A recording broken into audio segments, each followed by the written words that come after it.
Bonsoir à toutes et à tous. Merci d'être avec nous pour cette conférence de ce soir. Réseau Goling France accueille Christophe Cadenne. Alors, c'est aussi le spécialiste du Goling Qigong. Christophe Cadenne est également ethno-historien. Il est thérapeute en médecine chinoise. Donc ce soir, il nous fait l'amitié de nous présenter ou représenter, quand on le connaît un peu, mais il y a toujours des choses à apprendre, le nouveau Qigong de Goling. Bonsoir Christophe. Bonsoir à toutes et à tous. L'objectif de cette petite intervention était principalement de euh, faire un petit peu le point sur ce qu'est réellement ce Qigong dont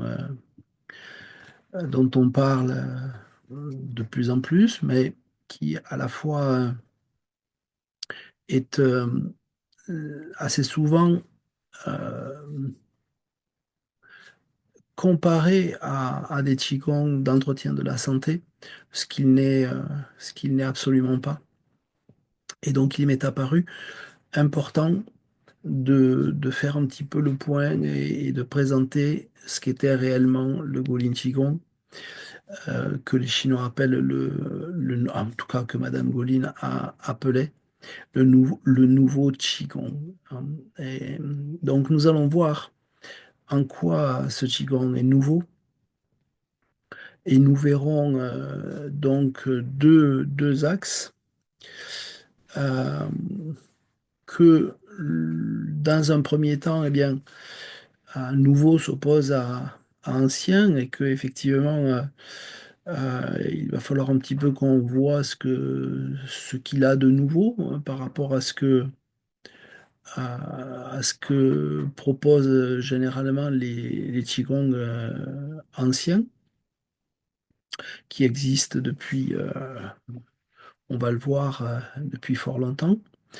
Et le deuxième aspect est d'aborder la notion de thérapie, puisque le nom que Madame Goline a donné à sa méthode, c'est en traduction française thérapie par le nouveau Qigong ou nouveau Qigong thérapeutique, c'est comme on veut. Mais dans cet intitulé, il y a deux choses. Le fait qu'il s'agisse d'un qigong thérapeutique ou médical et que il comporte des nouveautés, des choses qui ont été réformées par rapport au qigong classique. Donc, il était important pour moi de replacer tout cela dans un cadre clair pour que les personnes qui seront ou qui seraient amenées à pratiquer cette méthode-là puissent ne pas se tromper d'objectif. Hein. Et je vais développer un petit peu cela dans le cours. Alors, comme je le disais, en fait, le Qigong est une grande famille. Il y a différentes méthodes ou différents axes destinés à être développés par le Qigong. Globalement, hein, je ne vais pas y revenir, on ne va pas développer, mais on dit qu'il y a quatre grandes classes ou quatre grandes familles de Qigong. Les Qigong d'entretien de la santé, donc qui ont pour fonction de la maintenir, hein, pour pas qu'elle ne se dégrade. Les Qigong martiaux ou combats, qui ont donc une finalité essentiellement de protection du corps contre les coups et le renforcement en fait des techniques de combat, face à l'intensité des combats et la durée des combats. Les Qigong dits religieux ou spirituels qui ont une finalité purement spirituelle, comme le développent les Qigong bouddhistes ou taoïstes. Et enfin, une dernière classe de Qigong, les Qigong médicaux ou thérapeutiques. Et c'est donc à cette catégorie-là qu'appartient la méthode du nouveau Qigong thérapeutique. Donc, comme je vous le disais, il s'agit donc d'un Qigong thérapeutique euh, qui a été mise au point par une Chinoise dans les années 70 à peu près, qui est connue aujourd'hui sous le nom de Madame Golin, mais dont le nom complet était Lin Guangming. Cette personne-là a créé donc cette méthode-là en en lien avec le cancer de l'utérus qu'elle avait développé assez tôt dans sa vie. Et après avoir été suivie également par la médecine conventionnelle, elle, et que celle-ci l'ait déclarée en phase terminale, elle s'est lancée ou relancée en fait dans la pratique. Elle a revisité en fait les techniques anciennes qu'elle avait apprises et puis elle est allée voir donc des maîtres anciens euh, qui lui ont appris des méthodes qui, qui étaient tenues pour secrètes parce que tabou. On verra ça un petit peu plus tard. Et elle a réussi à finalement à guérir, véritablement guérir, et à se soigner avant qu'elle ne décide donc de la populariser et de la diffuser. Euh, alors, hum, en quoi le nouveau Qigong de Golin est-il nouveau? Qu'est-ce qu'il y a de nouveau dans cette approche? Euh, on dit que principalement, la nouveauté s'appuie sur quatre principes. Le premier est que euh, Madame Golin va systématiquement proposer un contrat moral, un contrat d'engagement qu'elle va faire signer sur un papier qui est connu sous le nom des trois cœurs et où elle va demander en fait aux patients de s'engager sur trois voies.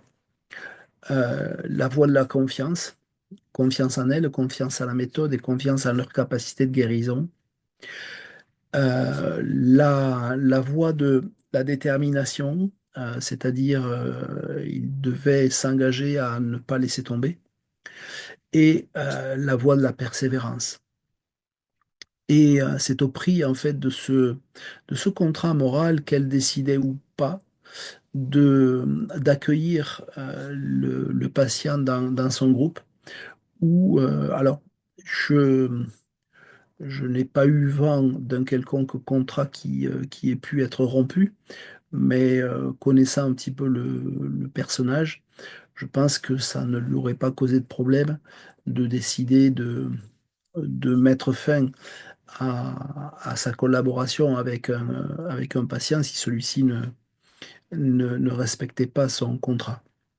C'est quelqu'un qui était extrêmement généreuse et absolument dévouée, mais elle pouvait être aussi généreuse et dévouée qu'elle pouvait être intraitable et décider d'exclure quelqu'un du groupe qui justement n'obéissait pas et ne rentrait pas, en fait, ne mettait pas en pratique le contrat d'engagement des trois cœurs. Euh, ensuite, ce qu'il a de nouveau, ben, c'est que c'est un enseignement qui va se faire au vu et au su de la population, du peuple. Ça, c'est vraiment quelque chose de complètement différent des Qigong anciens qui sont généralement enseignés de maître à disciple dans les arrière-cours des maisons privées. Donc, elle, non, elle dit, ma méthode, elle doit servir au peuple. Donc, le peuple, ben, il est dans la rue, donc c'est dans la rue que je vais aller enseigner. Quand je dis dans la rue, c'est dans les parcs, mais c'est dans des lieux publics. Donc non seulement elle va se mettre dans des lieux publics, mais elle va enseigner donc en public. C'est-à-dire que il y a un enseignement collectif sur la place publique et il y a aussi du public. C'est un petit peu ce que vous voyez sur l'image que j'ai sélectionnée là, où on voit Madame Pauline qui accompagne et qui aide et qui corrige en fait une personne qui s'exerce à la marche. On voit qu'il y a derrière elle des personnes qui la soutiennent et qui travaillent aussi en tant que malade ou assistant. Et on voit sur le côté également qu'il y a en fait du public. Eh ben, ce sont des gens qui sont là dans le parc, qui sont pas forcément malades et qui assistent eh ben, aux cours et qui sont en quelque sorte un petit peu les témoins pour certains de la résurrection de certains patients euh, qui progressivement recouvraient la santé. Donc pour elle, c'était aussi une façon de dire et de faire en sorte que tout le monde puisse voir les effets et l'efficacité de la méthode.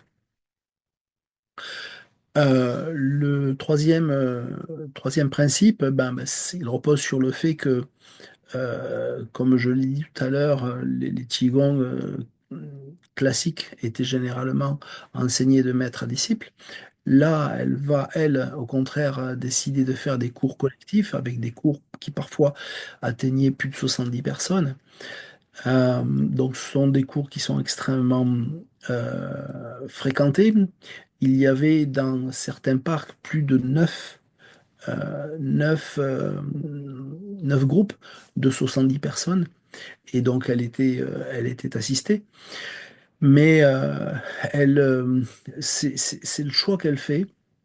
D'une part, parce il y a beaucoup de gens qui, à un moment, va venir la solliciter. Et donc, elle n'avait pas d'autre solution de faire des cours collectifs. Elle ne pouvait pas prendre les gens en cours particulier euh, pour, euh, pour, euh, pour dispenser son enseignement. Bon, effectivement, l'apprentissage collectif va être souvent mal vu, mal perçu par les autorités chinoises, hein. Ça, c'est quelque chose qui n'était pas les attroupements, en fait, sont généralement, ça crée des grincements de dents en Chine. Et déjà à l'époque, euh, les, les regroupements importants comme ça euh, rendaient les autorités de police assez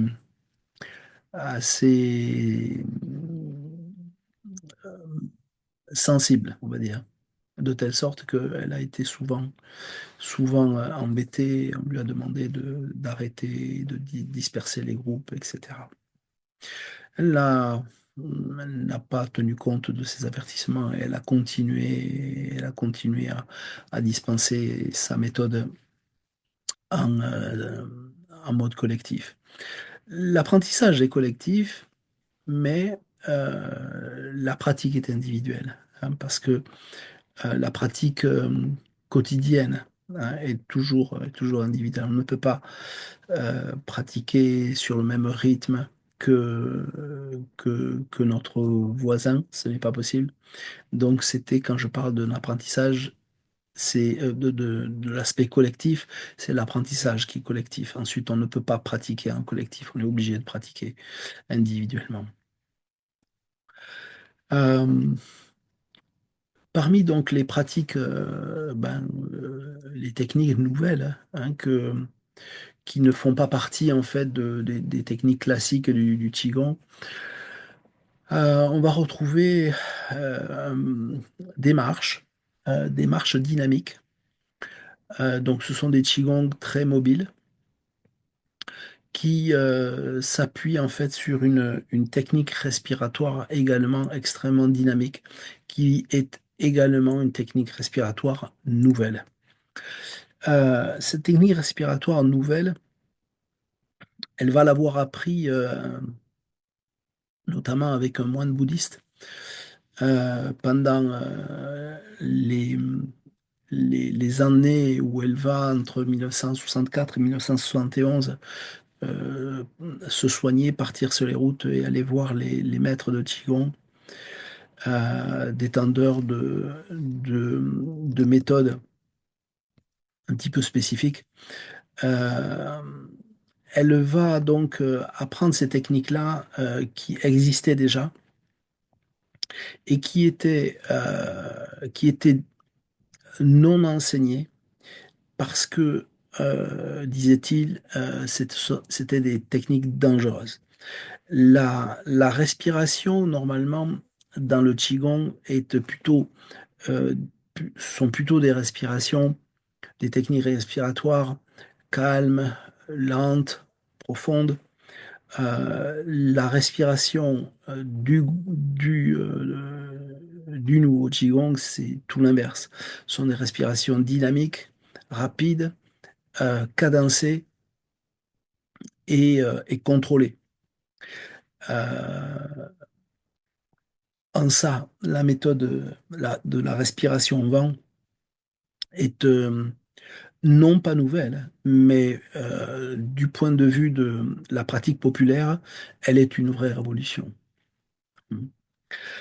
Euh, alors, juste pour préciser, je vous disais tout à l'heure que cette respiration et ces techniques-là étaient considérées comme des techniques secrètes parce que, disait-il, ces respirations ne devaient pas être effectuées tout simplement par des gens en bonne santé.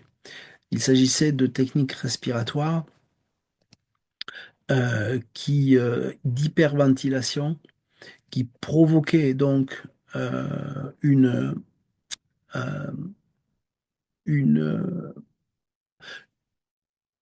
une grande mobilisation de l'oxygène au niveau cellulaire et de 12 à 20 fois plus. Euh, et, et comme vous le savez, l'oxygène nous est vital, mais à forte dose, il est aussi un poison. Donc, ces techniques-là n'étaient pas enseignées, elles n'étaient enseignées que à des gens qui en avaient besoin. Donc, voilà, c'est la raison pour laquelle ils appelaient ces techniques-là, cette respiration-là, Qingji, c'est-à-dire euh, interdite en quelque sorte. Ce qui est important également, c'est que cette respiration vent est une respiration thérapeutique, hein. C'est une respiration médicale. Les textes le disent. Le texte que je vous ai marqué là ici en violet, c'est extrait d'un petit fascicule que Madame Gouline avait édité à l'époque. Et le texte dit bien que, donc considérée comme interdite dans les pratiques énergétiques anciennes, la respiration s'est révélée hautement efficace pour traiter le cancer. En chinois, c'est Zheliao. Et Zheliao, ça ne veut pas dire autre chose que traiter le cancer, hein. C'est-à-dire soigner. Hein, c'est pas juste faire du bien pour qu'on se sente mieux et que on n'ait pas d'effets secondaires. Non, non, non, non, non, c'est pas de ça dont on parle, hein. En tout cas, c'est ce que Madame Goline disait, hein. Donc ça, c'est extrêmement important de retenir ça parce que c'est une respiration donc qui ne doit pas être utilisée donc par les gens qui ne sont pas malades, que ce soit pour le cancer ou pour certaines maladies chroniques qui sont assez proches d'ailleurs du cancer, comme les maladies auto-immunes, par exemple. Voilà. Donc, euh, ça, c'était donc la nouveauté du point de vue de l'apport des techniques respiratoires. Une autre nouveauté est l'usage qu'elle va faire de, d'un exercice des sons. Les sons étaient connus depuis fort longtemps. Elle n'est pas celle qui va inventer les techniques de vocalisation, mais en revanche, euh, c'est elle qui va, pour la première fois, décider d'utiliser les sons euh, à un degré d'intensité de prononciation à haute intensité et à variation, en fait. Euh, Elle a appelé ça donc Twingon, qui veut dire littéralement cracher ou vomir les sons, hein. Donc, dans les exercices courants que l'on connaît, hein, des techniques de son, généralement les sons sont plutôt soit susurrés, soit prononcés à voix normale, hein. Par exemple, le son,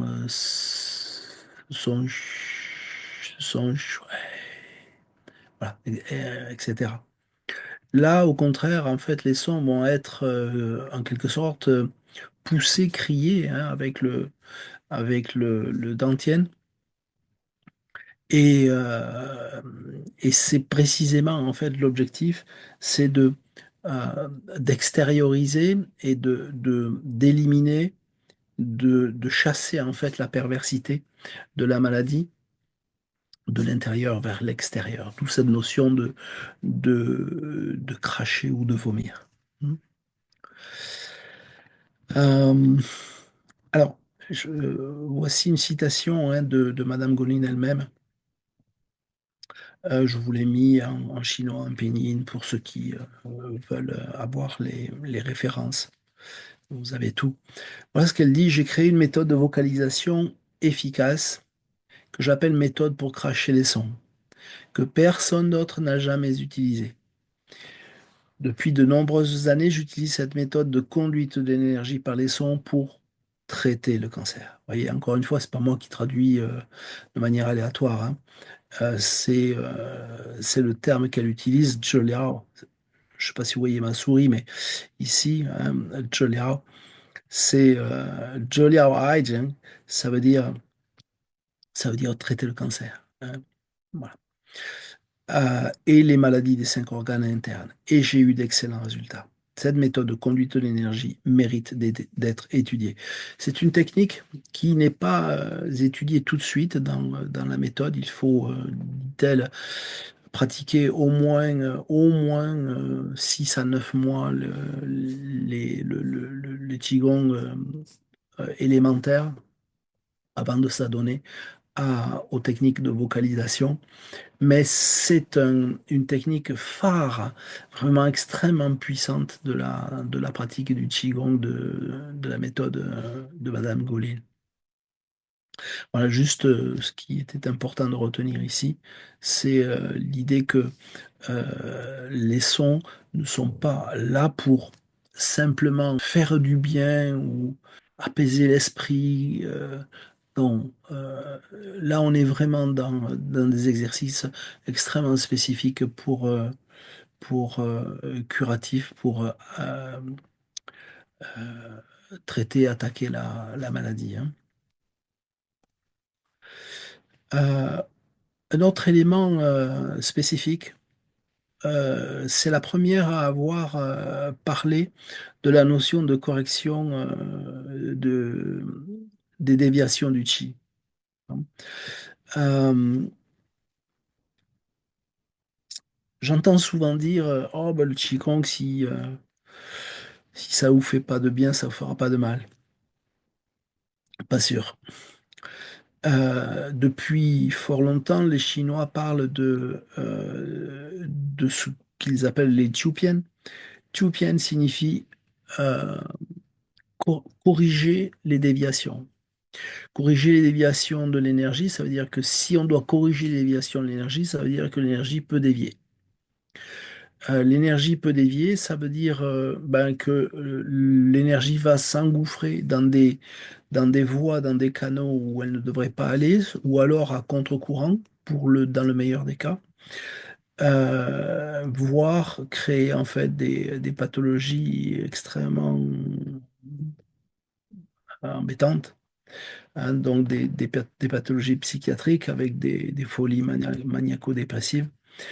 Donc c'est pas rien, hein. Donc pour cela, elle a mis au point, en tout cas, oui, elle a mis au point des exercices de correction des déviations. Et notamment l'exercice phare que vous connaissez probablement tous, c'est le petit bâtonnet de main. Donc, voilà.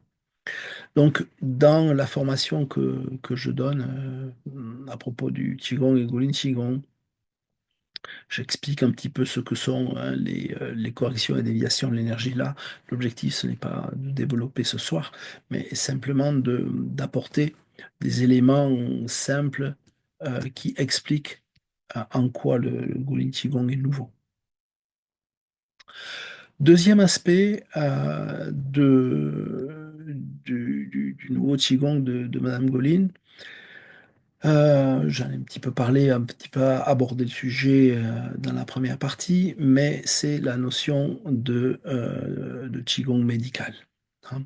Alors, le Qigong médical, alors, je- il ne s'oppose pas à ce que moi j'appelle les Qigong de loisirs ou d'entretien de la santé, peu importe, mais ils sont simplement considérés comme à finalité complètement différente, hein.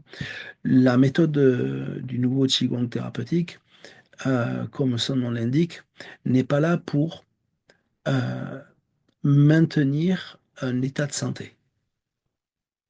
Et donc, en ce sens, on ne le pratique pas lorsque on est en bonne santé. Il y a donc d'autres Qigong qui sont faits exprès pour maintenir la bonne santé. Ce n'est pas le cas du nouveau Qigong. Le nouveau Qigong est un Qigong curatif. Et en ce sens, on ne fait pas du Gulin Qigong si on n'est pas malade. Voilà, il faut vraiment que les gens ancrent ça en tête. Ça reviendrait à prendre une aspirine quand on n'a pas mal à la tête, en se disant, oh, bah, peut-être éventuellement, si j'ai mal à la tête un jour, ben, je vais prendre un petit peu d'aspirine. Non, si vous n'avez pas mal à la tête, ne prenez pas d'aspirine, hein. Voilà. Donc ben, là, c'est la même chose, hein. On utilise ces qigong thérapeutiques, ces qigong médicaux, uniquement à des fins de traitement des maladies. Ok. Euh, voilà, donc l'idée, c'est vraiment donc de mettre l'accent sur le fait on ne prévient pas, on n'est pas dans la prévention, on n'est pas dans la prophylaxie, mais bien dans le traitement, dans le curatif. Euh, Dans la formation que je donne, j'explique ce que probablement peu de gens savent, c'est que les premiers Qigong qui ont été répertoriés aujourd'hui par les archéologues et les historiens sont précisément des Qigong de santé, des Qigong thérapeutiques, et ceux-ci sont extrêmement anciens puisqu'ils datent, hein, comme vous le voyez, de la fin du néolithique, hein, c'est-à-dire aux alentours de 3000-2000. Alors, je vous ai mis un petit texte ici qui, euh, qui fait état. Alors, ce texte-là date du IIIe siècle avant Jésus-Christ. Ici, ce texte-là fait état d'une situation qui était vécue à une époque où les historiens euh, s- bon, il y a encore, c'est pas toujours très clair, mais il y a un petit peu ils tombent un petit peu d'accord sur le fait que la période dont il est question dans le texte là serait à mettre en relation avec le néolithique tardif, hein. Donc, des périodes assez reculées qui correspondent donc environ au premier. au premier temps des dynasties anciennes ou des dynasties préhistoriques chinoises. Que nous dit ce texte de Liu Wei, qui s'appelle Annales des printemps et automnes de Monsieur Lu? On rapporte qu'à l'époque de Yin Kanshi, les cours d'eau ne coulaient pas, l'humidité stagnait et oppressait les gens, provoquant une congestion interne et une stagnation corporelle. Cela entraînait fréquemment des raideurs et des gonflements articulaires. Pour soulager ces maux et améliorer la circulation des articulations, Yin Kanshi inventa des danses qu'il enseigna à la population dans la région de Huai'an. La danse a été réalisée au profit de tous et fut appelée grande danse. Voilà. En chinois, c'est Tao. Ce descriptif-là, il va exactement dans le sens des poteries anciennes du néolithique tardif, qui montrent en fait des danses rituelles qui, selon les spécialistes, seraient aussi donc à mettre en relation avec les prémices des premiers Qigong. Donc, ce texte-là nous explique que on est vraiment dans des qigong médicaux, hein. La grande danse est faite pour améliorer la circulation des articulations, soulager les gonflements articulaires et les raideurs, hein. Il ne s'agit pas d'entretenir la santé, il s'agit d'aider des gens qui souffrent à aller mieux, hein. Si ça, c'est pas une notion thérapeutique, il faut qu'on m'explique alors. Je vous ai mis ici une représentation. Alors, je n'ai pas réussi à avoir, à retrouver en fait la poterie où j'avais extrait en fait le, ce dessin.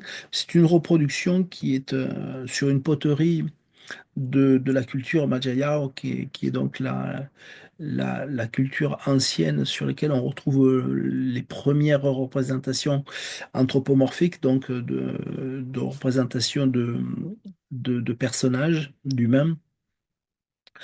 Et c'est à partir de cette reproduction-là que les Chinois ont mis au point, ont tenté de reproduire en fait le Qigong de la grande danse. Hein, Tao, c'est quelque chose que vous pouvez retrouver facilement ou aller apprendre en Chine.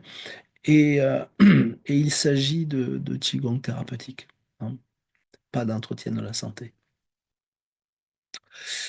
Euh, alors, voici ce que dit Madame Goline à propos du Qigong et de sa méthode, hein.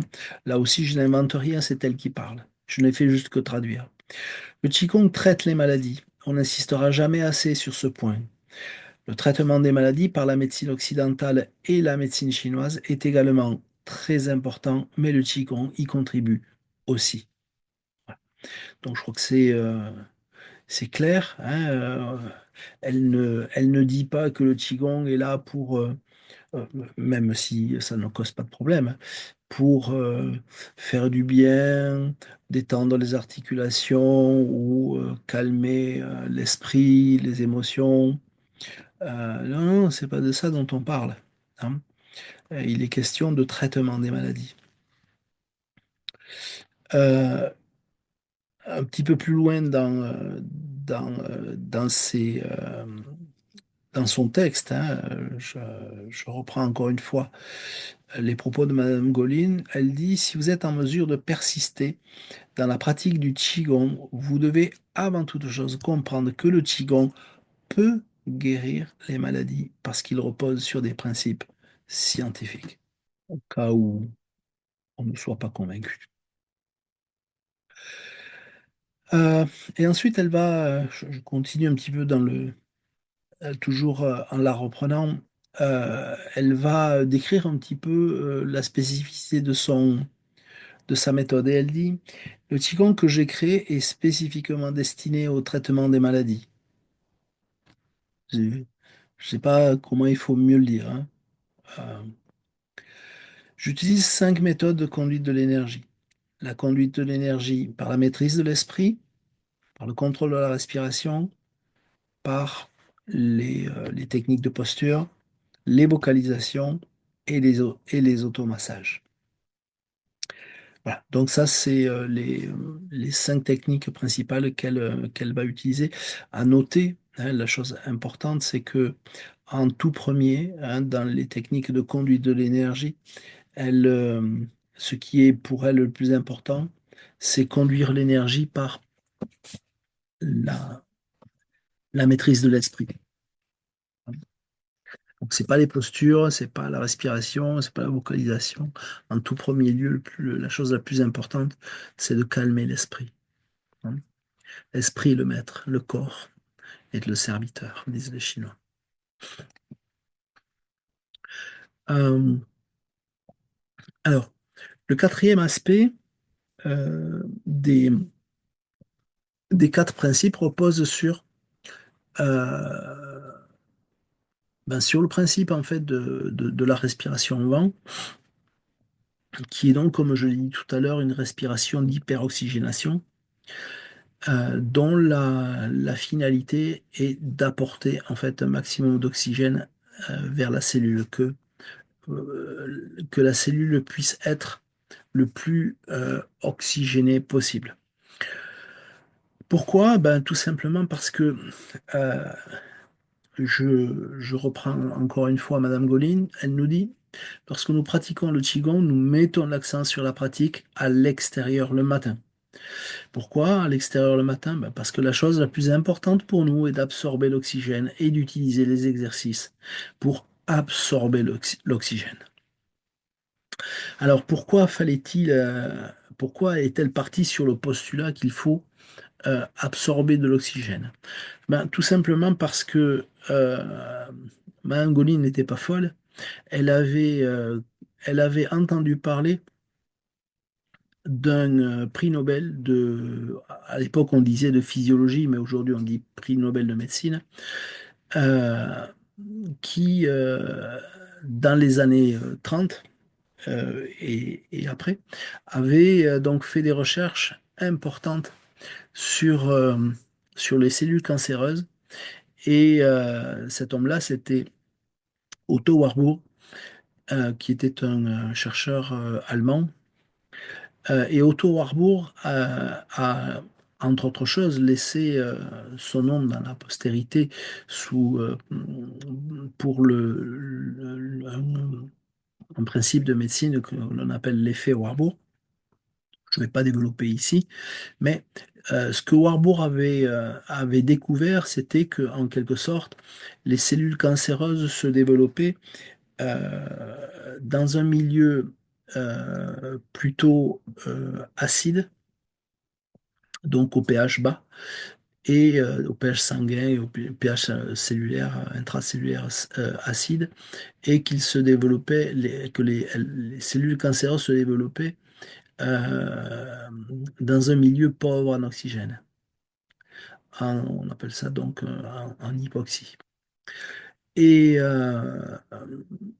et donc, forte de cette compréhension-là, elle s'est dit, si, euh, si les cellules n'aiment pas l'oxygène, eh ben, on va leur en donner.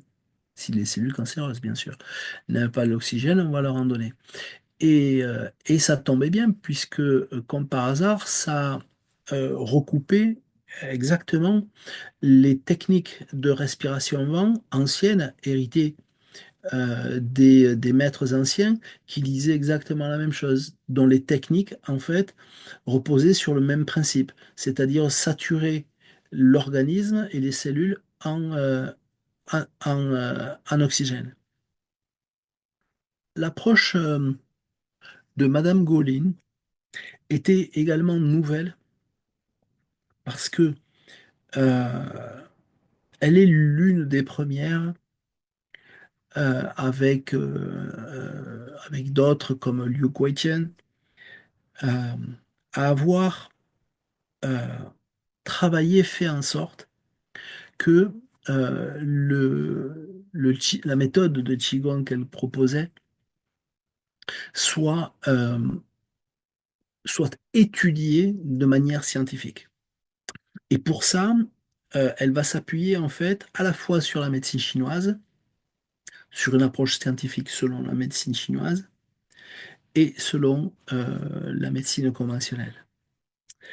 Et donc, en ce qui concerne l'approche scientifique selon la médecine chinoise, voilà ce qu'elle nous dit. L'adhésion au principe du diagnostic différentiel est l'élément clé de la constante évolution de la thérapie par le nouveau Qigong. Alors ça veut dire quoi? Que le nouveau Qigong de Madame Golin euh, repose, donc elle dit l'élément clé, repose sur un principe fondamental de la médecine chinoise qui s'appelle le diagnostic différentiel. Le diagnostic différentiel est euh, un processus ou un protocole de la médecine chinoise pour parvenir à définir un syndrome qui est la cause profonde en fait d'une maladie. Les Chinois disent ils disent une maladie peut avoir plusieurs traitements et plusieurs maladies peuvent être résolues par un seul traitement. Et c'est sur cette base-là, en fait, qu'il faut bien comprendre que euh, le Guolin Qigong doit être utilisé en respectant, en fait, au préalable, un diagnostic différentiel. C'est-à-dire qu'il va falloir que le professeur, euh, le professeur va faire en fait une prescription de Qigong, comme le médecin va faire une prescription de médicaments ou d'un traitement particulier. Eh bien, le professeur de Qigong ne peut pas donner un traitement de Qigong s'il n'a pas fait au préalable un diagnostic différentiel du syndrome en question. Et ce syndrome-là, il est en lien, bien sûr, avec la médecine chinoise. Donc, soit le professeur de Qigong connaît la médecine chinoise et est en mesure de poser un diagnostic différentiel, et c'est parfait, soit ce n'est pas le cas, et auquel cas, il doit envoyer son patient ou son élève chez un professionnel de santé, de médecine chinoise, pour que celui-ci puisse faire un diagnostic différentiel, pour connaître quel est le syndrome précis euh, en lien avec la maladie du patient, pour qu'il puisse ensuite lui proposer les exercices spécifiques. Hein. Donc oui, effectivement, il y a des exercices qui sont communs à tous, quel que soit le syndrome, mais ensuite, il y a des spécificités, et ces spécificités d'exercice vont dépendre exactement du syndrome en question. Donc, elle précise ça, elle rappelle hein, que l'aspect scientifique, quelle que soit la science médicale en question, est, euh, par le biais du diagnostic différentiel, un élément fondamental pour pouvoir prescrire un exercice ou des exercices. Voilà ce qu'elle dit aussi, la thérapie par le nouveau Qigong applique donc rigoureusement le principe du diagnostic différentiel pour un traitement adapté, ce que je vous ai dit. Hein. On ne peut pas euh, adapter un traitement, il n'y a pas des exercices identiques pour tout le monde. Non. Le Doliprane pour tout le monde, non, ça marche pas comme ça en médecine chinoise. Oui, il y a des exercices de fond que tout le monde va pouvoir mettre en place dans un premier temps, mais ensuite il va falloir cibler, et pour pouvoir cibler, il faut poser un diagnostic différentiel. Euh, donc, euh, Donc la thérapie par le nouveau Qigong est fondé sur la physiologie, la pathologie et les principes médicaux du corps humain et varie hein, en fonction de chaque individu et de chaque maladie. C'est ce que je viens de vous expliquer. C'est pourquoi cette méthode est encore plus ciblée et spécifique dans son application. Vous voyez, on n'est absolument pas ici dans une pratique bonne pour tout le monde. Absolument pas. Absolument pas. Euh, la, L'approche scientifique de Madame Golin, en ce qui concerne donc le Golin Qigong, va également s'appuyer sur la médecine conventionnelle. Et pour cela, en fait, elle va se rapprocher assez rapidement de deux chercheurs qui sont très connus, dont je suis en train de travailler à la traduction de l'un d'eux, qui est Tao Bingfu, qui donc et Chang Ling, qui vont en fait l'accueillir à l'Université normale de Pékin pour travailler en collaboration avec eux en vue en fait d'effectuer des recherches scientifiques sur l'efficacité et les techniques spécifiques curatives du Gulin Qigong. Euh, la, Elle va, à l'issue de ces recherches, elle va éditer un rapport qu'elle va envoyer en fait au ministère de la Santé. Un rapport assez étoffé, de plus d'une centaine de pages, qui explique donc pourquoi sa méthode est efficace et en quoi elle est scientifiquement éprouvée dans le traitement et la guérison du cancer. C'est elle qui le dit quand elle dit que sa méthode de Qigong peut guérir le cancer. C'est pas moi qui le dis, je vous rassure. Je ne fais juste que reprendre ses propres termes. Euh, et à partir de là, en fait, elle va demander au ministère de la Santé que sa méthode soit une méthode reconnue, appuyée par l'État, et qu'elle soit intégrée en fait dans les protocoles de soins, à la fois dans les services de médecine conventionnelle et de médecine chinoise. Et elle ne sera pas reconnue tout de suite, mais je crois que c'est la deuxième méthode qui va être reconnue en fait par le ministère de la Santé. La première étant celle de Liu Guichen. Puis, dans un deuxième temps, elle va se rapprocher d'une chercheuse, un professeur d'immunologie, très très très connu en Chine, qui s'appelle le professeur Fong Lida, et avec laquelle en fait elle va là encore passer énormément de temps euh, à, à, à prouver en fait l'efficacité du Golin Qigong. Tous ces travaux, ils sont là. On en a une grande partie. Et bon, c'est pas forcément extrêmement facile de se les procurer, mais ils sont là. Ils ont été faits depuis la fin des années 70 et jusqu'à sa mort en 1984.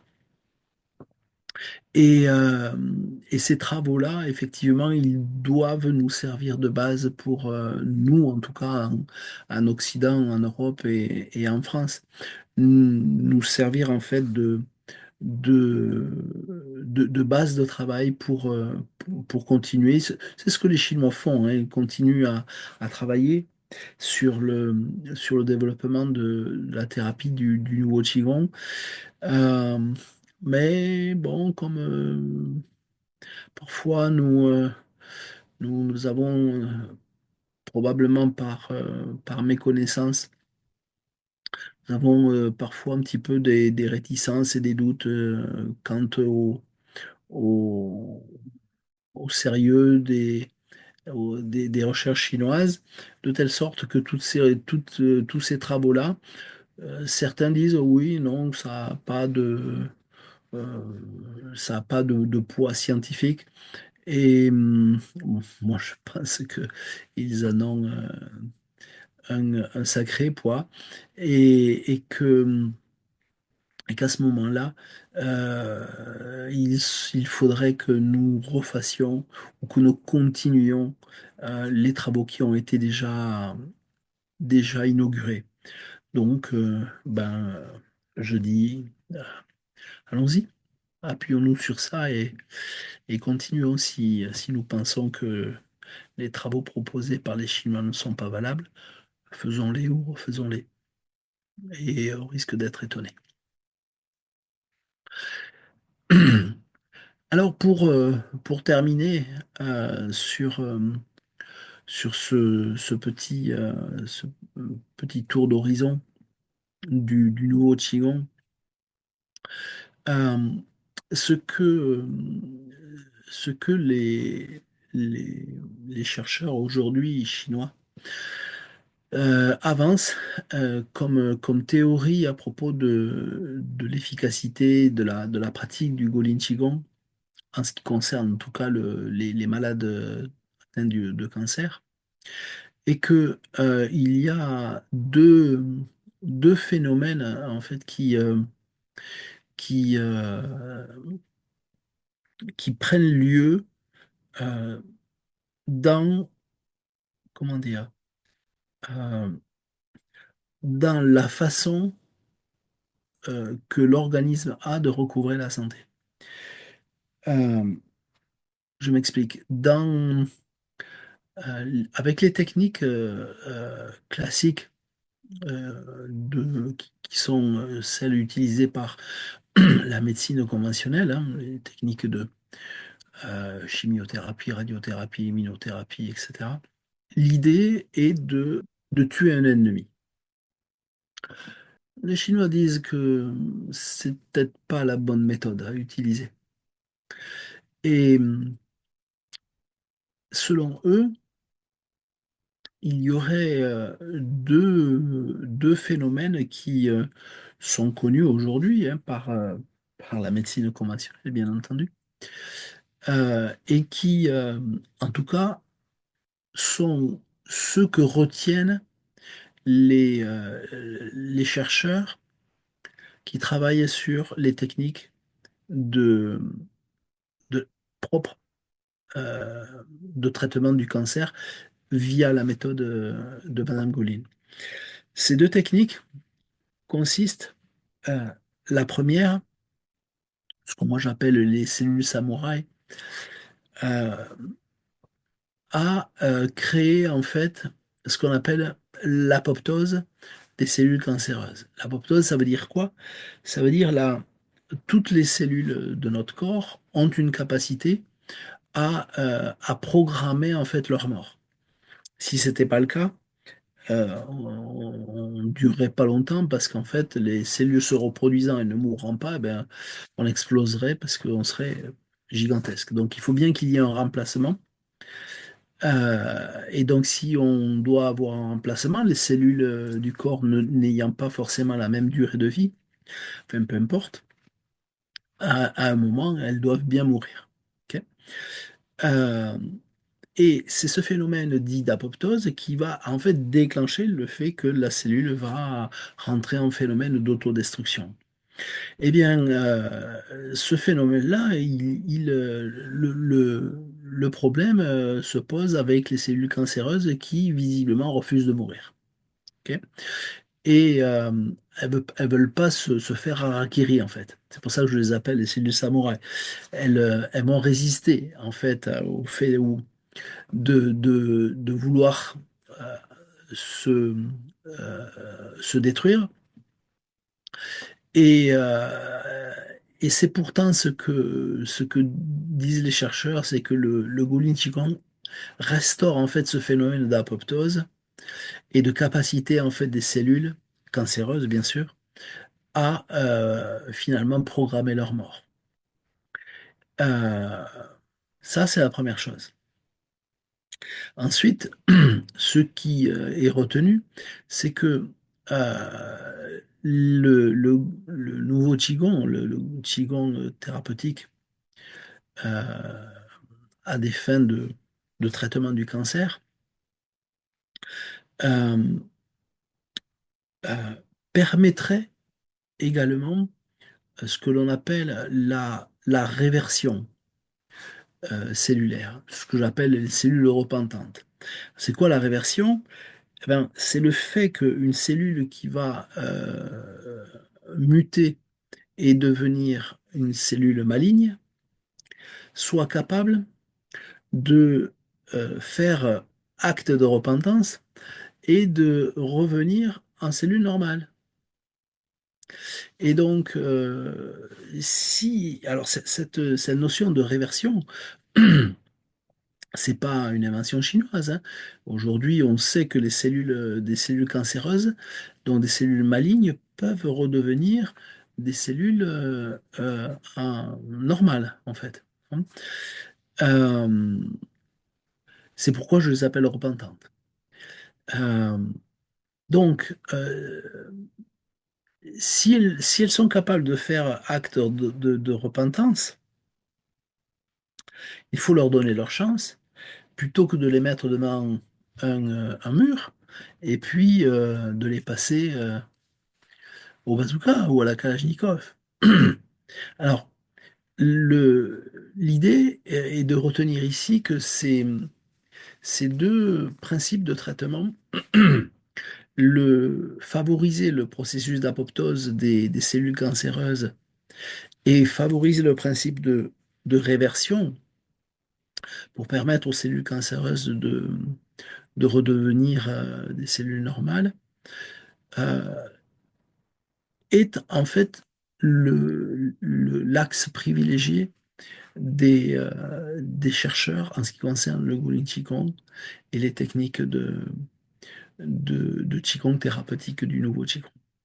Voilà. Pour terminer, simplement, euh, rappeler que aujourd'hui, le nouveau Qigong, qui n'est plus trop nouveau, hein, puisque ça fait déjà euh, 50 ans à peu près, que, qu'il existe, euh, il est euh, il est toujours vivant, plus que jamais. Donc, pouvons-nous penser que si les Chinois utilisent toujours cette technique-là, pouvons-nous penser que ça soit pas efficace ou que ce soit des choses sans importance? Euh, je pense que nous devrions réfléchir à ça parce que c'est bien loin, en tout cas, d'être le cas pour eux. Et ne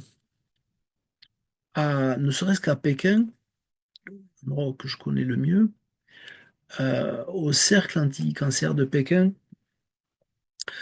qui est une association, c'est 16 000 adhérents répartis dans 19 parcs. C'est des centaines de milliers de cas cliniques qui ont été répertoriés depuis les années 70. Et c'est toujours davantage un travail vraiment en étroite relation qu'il mène avec les hôpitaux publics. Et aujourd'hui, il ne fait aucun doute pour les médecins de médecine conventionnelle qui exercent dans les hôpitaux publics, de l'intérêt en fait de collaborer avec, avec les acteurs et les professionnels du Qigong, et notamment donc du nouveau Qigong. Les patients sont envoyés en fait par les médecins dans les parcs, hein, pour apprendre la méthode. Et il y a une vraie collaboration, un vrai échange entre les professionnels du Qigong, qui la plupart du temps en Chine sont d'anciens malades, et le personnel de santé euh, qui, euh, qui attend que les patients fassent le pont entre les deux médecines. Et c'est précisément ce que Madame Goline a toujours voulu, hein, puisque elle a toujours clamé le fait que le plus important était de travailler avec les trois systèmes de soins qu'étaient la médecine chinoise, la médecine conventionnelle et le Qigong. Voilà. Peut-être en résumé, en guise de conclusion, je dirais que ce qui est important de retenir, c'est que le nouveau Qigong de Golin est un véritable arsenal de traitements, de soins, que il est important aujourd'hui de poursuivre l'œuvre de cette femme-là, qui plus est pour nous en Occident, pour arriver à faire connaître cette discipline euh, qui n'est pas notre culture et donc qui est étrangère à beaucoup de personnel soignant, euh, pour arriver à leur faire prendre conscience que le Golin Qigong, et c'est tout notre travail au sein de Réseau Golin France, le Golin Qigong n'est pas quelque chose qui peut simplement être là pour aider les patients atteints de cancer à supporter mieux les traitements chimiques. C'est bien plus que ça. Le Golin Qigong est une technique qui, pour moi, et de ce que j'ai perçu, de ce que les Chinois m'ont expliqué et transmis, le Golin Qigong est un véritable outil thérapeutique qui doit être mis au même plan que l'arsenal thérapeutique conventionnel. Euh, il est, euh, il ne se substitue pas, bien entendu, il est complémentaire, mais il n'est pas moins efficace que les traitements classiques. Donc, euh, le travail que nous avons à faire est aujourd'hui, du mieux que l'on peut, de euh, faire comprendre euh, aux patients et, euh, et au personnel médical l'intérêt pour eux de, de travailler en collaboration euh, avec des gens comme nous, comme vous, des professionnels du Qigong spécialisés dans cette méthode-là, euh, pour leur faire prendre conscience que cette méthode-là ne doit plus être considérée au même titre que n'importe quelle autre activité de bien-être. Ce n'est pas une activité de bien-être. Ça n'a absolument rien de comparable avec de l'aquabike, de, de la couture, machin. Le Gulin Qigong est un médicament, et un médicament puissant. Et il est considéré comme tel en Chine, et c'est ainsi que nous devons le considérer et transmettre cette information. La deuxième chose, et j'en termine là, c'est que euh, si le Gulin Qigong est un médicament, alors on ne prend pas de médicament quand on n'est pas malade. Euh, le nombre de personnes qui nous écrivent et qui nous demandent si ou pourquoi ils ne peuvent pas faire cette méthode-là pour entretenir leur santé parce que on a tous besoin d'oxygène, ben, pour les raisons que j'ai expliquées, non.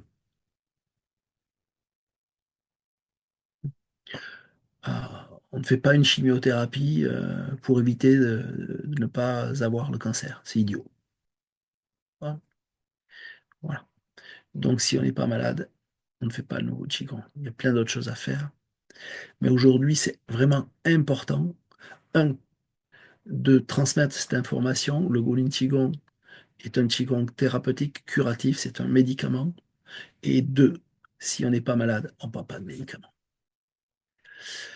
Voilà, je suis, je crois, arrivé au bout des deux informations principales que je voulais vous livrer. Je suis à votre disposition, je ne sais pas quelle heure il est, 21h40. On peut prendre, si vous voulez, 5-10 minutes si vous avez des questions. Je ne sais pas si Caroline, tu es là? Voilà, c'est moi qui remets l'audio. Donc, si vous avez des questions, c'est le moment soit d'ouvrir votre micro, soit d'écrire dans le chat. Alors, entre-temps, je peux vous donner différentes informations. Déjà, parce que c'est des informations que vous pouvez propager autour de vous. Cette conférence va être bien évidemment en replay sur la chaîne YouTube de RGF, hein, de Réseau Golling France. Donc, c'est une indication. Je ne sais pas si vous qui êtes là présent, soit vous enseignez le Qigong, soit vous êtes peut-être thérapeute, soit vous êtes peut-être atteint du cancer. Mais si vous fréquentez des groupes, il est important de divulguer l'information sans faire de prosélytisme, mais simplement dire Réseau Golling France existe. Vous allez sur le site, les personnes peuvent comme ça naviguer et voir ce que c'est, et surtout écouter les conférences, et notamment celle de Christophe, qui sera prochainement sur la chaîne YouTube. Ça pourrait être un rappel dans une lettre d'information, ou bien évidemment si vous êtes sur les réseaux sociaux, et notamment sur le Facebook de Réseau Golling France officiel, et sur Instagram, c'est les deux réseaux sociaux sur lesquels nous communiquons. Mais encore une fois, vous savez, c'est comme pour un film au cinéma, on parle toujours de bouche à oreille, et tout d'un coup, le film devient un grand succès. Eh bien, nous sommes tous des communicants à en parler autour de nous, en attendant que les grandes institutions se réveillent, mais elles sont très rarement lanceuses, hein, que je parle des radios, des télévisions. C'est un peu plus compliqué. Il faut que ce soit la base qui fasse le travail, et nous comptons sur vous. Voilà. Dernière information. Le replay sera aussi sur le site hein, de Réseau Golden France, à l'onglet Actualité qui est ici. Hein, D'accord. les replays sont toujours sont aussi sur les sites, hein, sur le site. Voilà. Très, très bien. Alors, encore une fois, autre information. Donc, Christophe Caden, si je pense que vous le connaissez, hein, puisqu'on l'a présenté tout à l'heure. Et il y a deux informations. L'une, c'est un séjour qui est organisé pour les personnes atteintes du cancer. C'est un séjour qui va se dérouler en Haute-Garonne, dans un beau lieu, a priori, avec le titre déjà montre que le lieu est sympathique.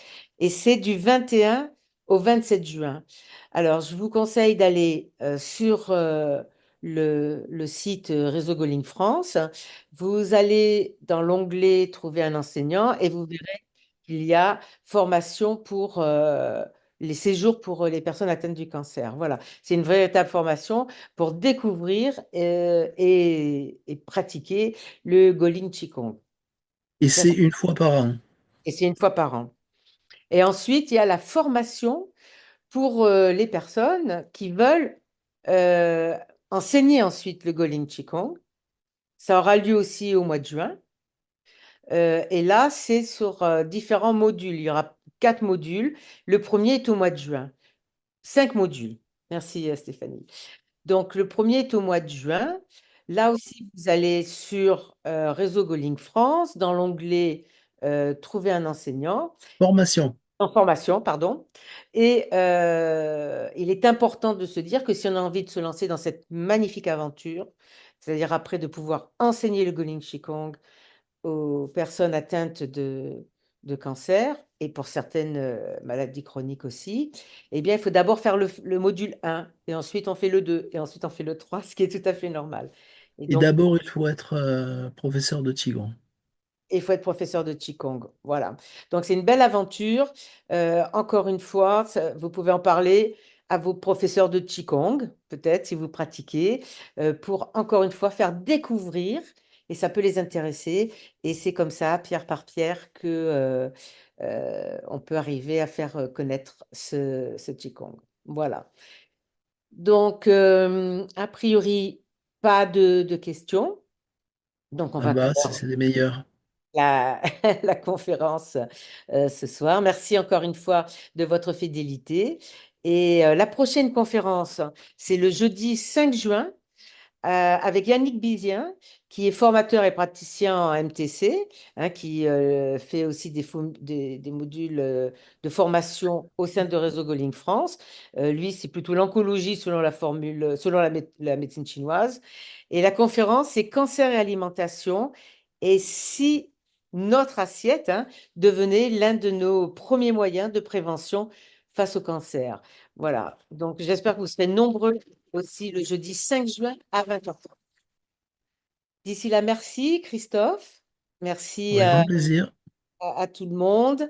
Portez-vous bien et à très prochainement pour une nouvelle conférence. Merci. Au revoir. Bye bye.